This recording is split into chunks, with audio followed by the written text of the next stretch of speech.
راهنمایی درباره اسکرچ. خب چقدر که در درس یکم ما گفته بودیم پیشکچه چقدر به اینجا بیایم راه گردش گفته بودیم پیشکچه رو خفا میگردونیم برای بعضی کارمان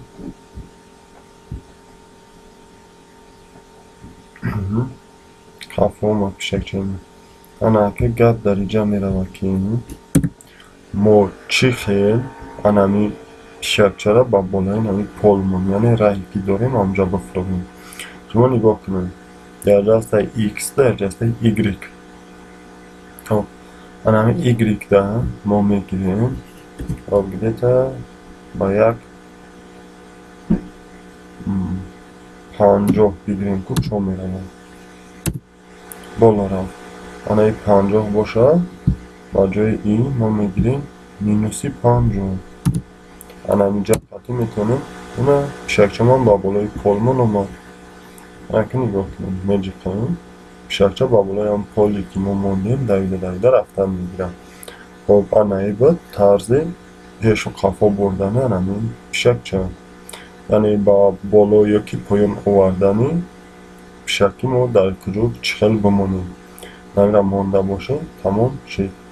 یک عملی دیگر از ما با شما گفتم میگذاریم در درسی پیشتره ما چخل برنامه را خوی کردنش گفتیم با شما چخل یوره عملی کردنش گفتیم یکی حالتهای غیر چشمدار شیدنش ممکنه. مثال شما با کدی کار کردید یا که یکون شخص میاد شما را با یک کاری دیگه تکلیف میکنه و این کارتون میمونه بچه ما میخوایم که اول چخل سخرندش کنیم که یکون روز پس مثال یا که یکون ساعت پس با بیاین اینجا چکار کنیم کارتون ها دوام میتیم برای سخرند کردن با شما چی درک کنیم یک مورد یا سال دکده یا فهمانه میگذارم یعنی این بالای رابطی استولتون میگیریم یا پاکه هی میکنیم یا که فرق نداره در رابطی استول هی میکنیم من برای نمونه این رابطی استول یا تا هی میکنم.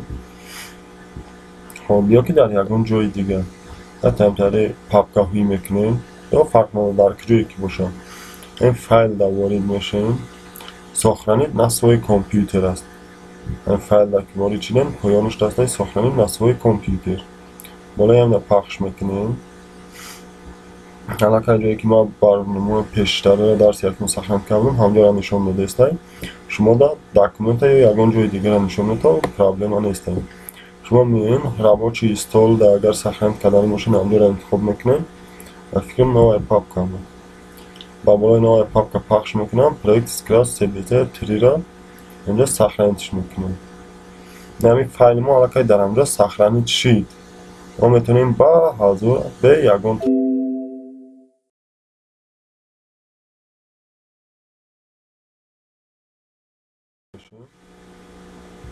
که یا پروژه نامعلوم هست یا پروژه اسکرچ گفته.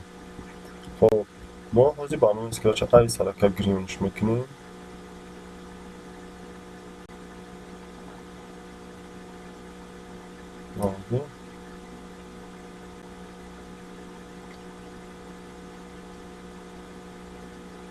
برنامه با کار میداریم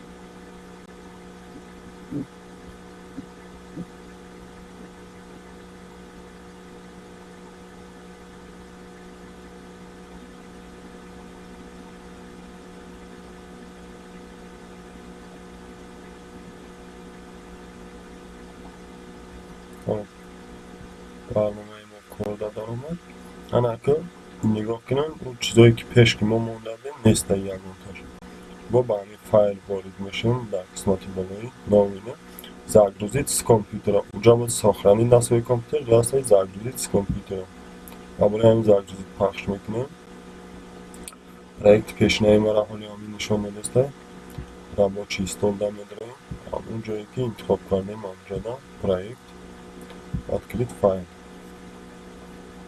загрузка проекта. خب اینا چیزایی که ما پیشتر تغییر کردیم الان چیه در اینجا وجود داره. این بود طرز سخن کردن در کامپیوتر و طرز کامپیوتر چی؟ ما با این برنامه برگردوندم. خب میشه با شما گفته گذاشتیم یه لحظه. خب پیشکچه‌مون را گردش ساز شد. انا که در کاری که هم پیشکچه یکون چیز با نوشته بگه یکی با آواز خب ما میبینیم وقت ما نوشم میگیم میدریم با внешний нигоҳ кунем инҷо аст говорит привет 2 секунд сказать привет 2 секунд думать ну так далее. мо дар ин говоритш дар кораи говорита мегирем ҳана қисмати болои мемонем говорит привета мо метавонем калимаи привета бигирем ба тоҷикӣ ягон чиш бинависонем мисол мегирем менависонем салом. вақте ки ман ин тугмачаро пахш мекунем якум говорита меҷа салом пайдо мешавад баъди раҳгардиша сар мекунам баъд ки истод 2 секунд дар ҷо салом мега баъд раҳ мегардад. хоб сказат ҳама метавонем бигирем айтаи ҳами говорит мону хоб анаи привета и дигариш ҳама метавонем бигирем мисол чӣ монем инҷа салом гуфт инҷа да мегем ки ман пишакчаи озмоишӣ.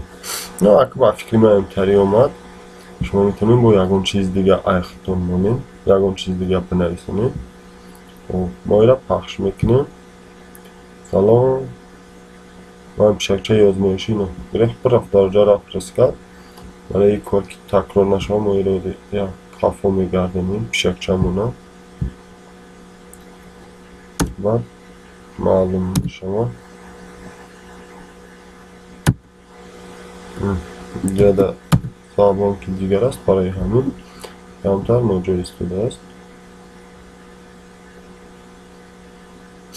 ана нигоҳ кунам инҷа дар то инҷа омад дига нарафт бо сабаб ки инаие ки инаи нависондагӣ монд дар инҷа ғам додестай ира мо мондем оне ки калаш чикор кардем нагирифтем барои ҳамин ки доим дар болои сарш наиста ана инҷа да ҳастай ку ина говорит привет сказать ана мира мо инҷа мегирем тарзи гирифтанашам озиш бо шумо мефаҳмем мегирем болошта астай дублировать астай добавить комментарий удалить блок мо блока удалитш мекунем ана говорит дигарра мегирем дар инҷа мемонем ба ҷои ҳамин привети ҳамин менависонем ман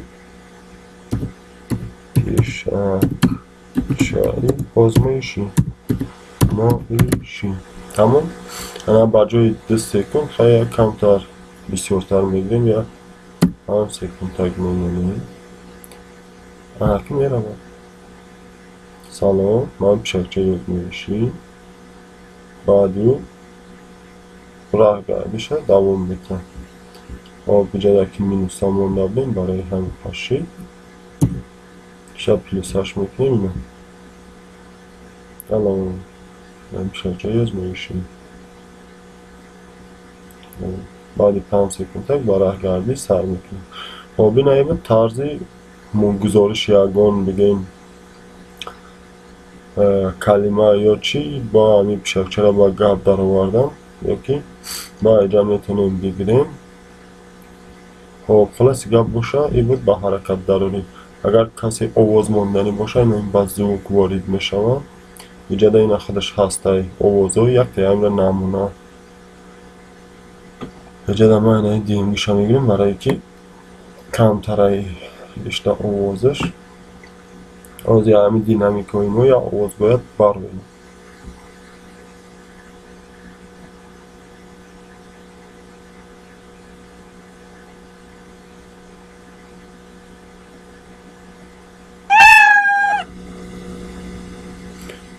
хоб чӣ хеле ки дидем овоз чӣ шид пайдо шид ба ҷои анамон овозе ки ози ҳамин овоз дод шумо метавонед овози хутона монед ё овози ягон чизи дигар ё как будто ки пишакча гап задестай овоз монед ҳай ё шабо насиб кардаги бошад дар дарси дигаре من bu گفته میگذارم و دیرش نمید پیشک چرا قفو بیارم.